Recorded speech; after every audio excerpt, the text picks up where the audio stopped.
Hey, good day, everybody.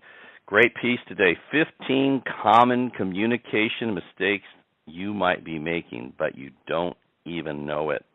If you had a class in school that taught you how to communicate well, I'm not talking about in college. I'm talking about K through 12 grades. And I'm not talking about giving speeches in English class. Here's what I mean. Did your teachers give you advice on how to work through arguments with people? Did they teach you to be a good listener? If they did, they didn't do it through the formal curriculum. I should know. I'm a communications professor, and I tried very hard to get some schools to adopt a communication curriculum. Unfortunately, I was not successful. Obviously, that's okay. There's a person who wrote this piece. Communication can make or break our world. I know that it's an extreme statement, and I know I'm biased because I teach these skills, but it's true. Bad communication leads to broken relationships, and it's also part of the reason why we don't have world peace. Very few people have good communication skills. Well, I'll second that. Very few. But here's the good news. It's never too late to learn. Here are 15 common communication mistakes that you might be making, and you don't even know it. Number 1, not using we language. Newsflash, relationships are not a competition, or at least they shouldn't be. But many people view the other person as an enemy they speak with. Me versus you language. You need to reframe it and think of yourselves as a team. Work together, not against each other. Work to solve a problem, not be big. In other words, don't always try to be right. Number 2, not giving eye contact. How many of you are guilty of staring at your phone when someone else is talking to you, or typing on your laptop, or watching TV? You catch yourself doing this. I'm sure you all have. But all of us have also been on the other side, when people are not looking at us when we talk. It's disrespectful, by the way, and it makes people feel poorly about themselves and poorly about you. How does that make you feel when it happens? Yeah, not good, right? So why not live the rule and give other people the same courtesy that you want to be given? Number 3, interrupting. This is very annoying. What does it say to someone when you interrupt them? It says, what I have to say is more important than what you have to say. Not a very nice message, huh? Interrupt out of excitement or being afraid, they will forget what they're going to say. Men tend to do it more as a power move. Either way, it still says, I'm more important than you. You want people to not like you? That's a good way to have them not like you. Number 4, having a negative or apathetic body language. 90% of the meaning of a message is contained in body language. That's huge. Eye contact is part of the body language, but it's only a small part. What about your posture? Do you lean in toward the other person, or are you in a way that screams, I really don't care what you're saying? What about your head tilt? What about how close or how far you sit from someone? All of these things send strong messages. As the saying goes, actions speak louder than words.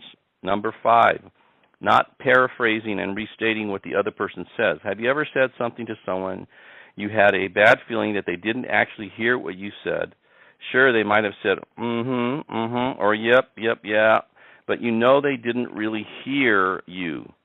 That's where paraphrasing, restating comes in, trying to say something like, so what I hear you saying is that when I'm late, it makes you worried. Did I hear you correctly? That shows the other person that you're not only heard them, but you care enough about them by paraphrasing in order to show them that you heard them. Number 6, make sense before you hear the whole message. You probably have rolled your eyes at people thinking, oh, I don't even have to hear the rest of this. I already know what you're going to say. Well, maybe you do, but maybe you don't. Don't do that. We don't like when people make assumptions about what we're saying, so don't do that to other people either. Number 7, letting your emotions control what you say. You're so angry you think the roof is going to blow off your house. Okay, yeah, we've all been there, but it's what you're feeling that way that really counts. Don't let your emotions get into the driver's seat. Go cool off so you don't regret what you say. Then when your logical side is kicked in, sit down and approach the conflict with we. Remember, number 1, you are a team.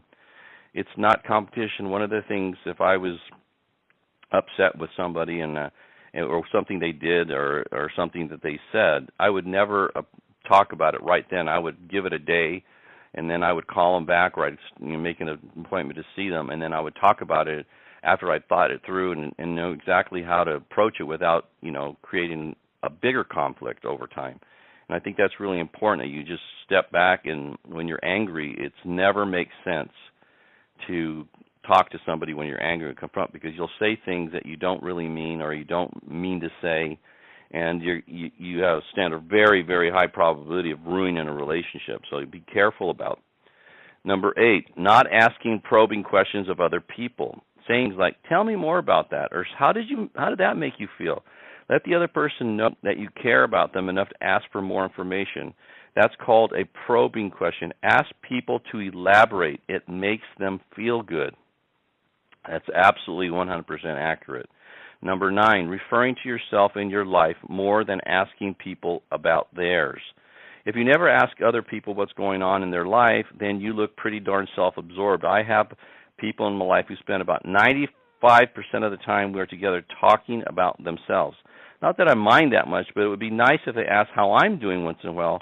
Can you relate? I think this is one of the things I found about virtually everybody. I play a lot of golf, and I play golf with new people, and I always ask lots of questions. I mean, I've been trained to do that. I'm a professional salesperson, and questions are the answers. So I'll ask, how long have you been playing golf, and where do you live, and are you married, and how many kids do you have, and where did you go to college? And I ask a lot of questions. I want to know about them and find out, and I'm truly interested. What I found is virtually nobody reciprocates. It's very rare that anybody asks me any questions. I'm always the one asking. And I think what happens is the more questions you ask and you listen to people, they're going to feel like you're a great communicator and you're a great conversationalist, because it's rare that anybody ever asks any questions of anybody.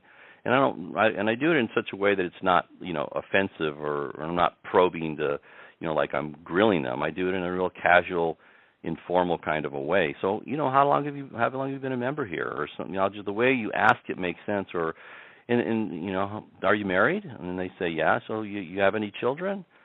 Right? What are their ages? Yeah. Where do they go to school? What do they like to do? Do they play sports? I mean, I ask lots of questions, and I think you need to ask lots of questions especially when you meet somebody for the first time. Number 10, needing to win an argument. By the way, the best way to win an argument is not to have an argument. I'm going to repeat this again. Relationships are not a competition. Admitting that you're wrong is not a sign of weakness. It's a sign of maturity. No one is right all the time. Don't think you have to win. Acknowledging your mistakes will not give away your power. It shows that you are the better person because you can be honest. Number 11, attacking other people's character instead of way or do. How many times have you said or heard something like, you're such a jerk, I can't stand you, and maybe you regret it later. You should. We all have bad behavior from time to time. We will never agree with everything everyone says, but you need to disagree with their words or their actions, not their. Don't tear people's self-esteem down. Build them up. You have to deal with somebody, and they're doing something inappropriate. You say, listen, that behavior is it's not okay. It's not going to, number one, it's not going to help you, and you're going to alienate people by behaving that way. So that behavior just doesn't make any sense. If your goal is to be successful, you need to operate in a different way. So instead of attacking them as a person, you talk about the behavior, about what they did, as opposed to who they are as a human being. Number 12, expecting people to mind reader. No one is, so why do we expect them to be? Women tend to be guilty of this more so than men. I will amen to that one.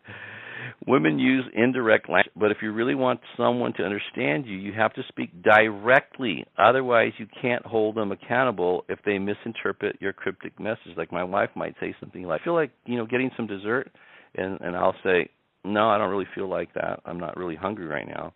Instead of saying, I'd like to stop and, go and get some dessert, she asks, do you feel like having some dessert?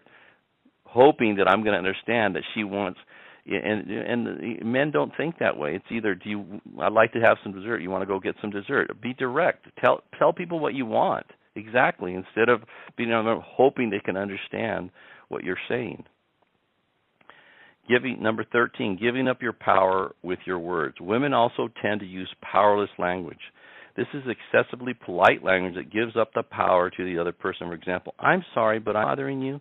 That gives them the right to say, yes, you are, go away. Or how about, this might be a dumb idea, but the other person comes back and says, you're right, that is really dumb.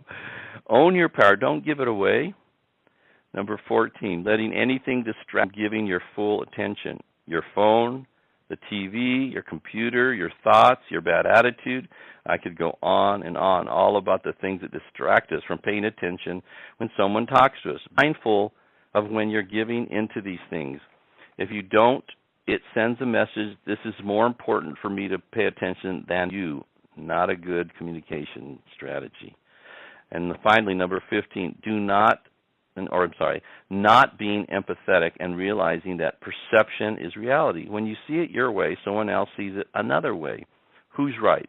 Is a Republican right or a Democrat? Is a Christian right or a Jew? It all depends on who you ask, right? Sometimes there's no objective reality. It's all how an individual sees it. Remember that. Having empathy and realizing that the other person's experience is very real to them is key to good relationships. Being a good communicator takes effort. It's like being a good athlete. You have to practice if you want to be good at your craft. I hope you take these 15 things to heart and start working on them today, and please share them with others as well. Make sure you check out my website, HectorLamarque.com, all stuff on there for those of you who are interested in growing yourselves and becoming more successful. And follow me at Twitter, at Hector Lamarque on Twitter. Post great stuff every day that I believe will help you.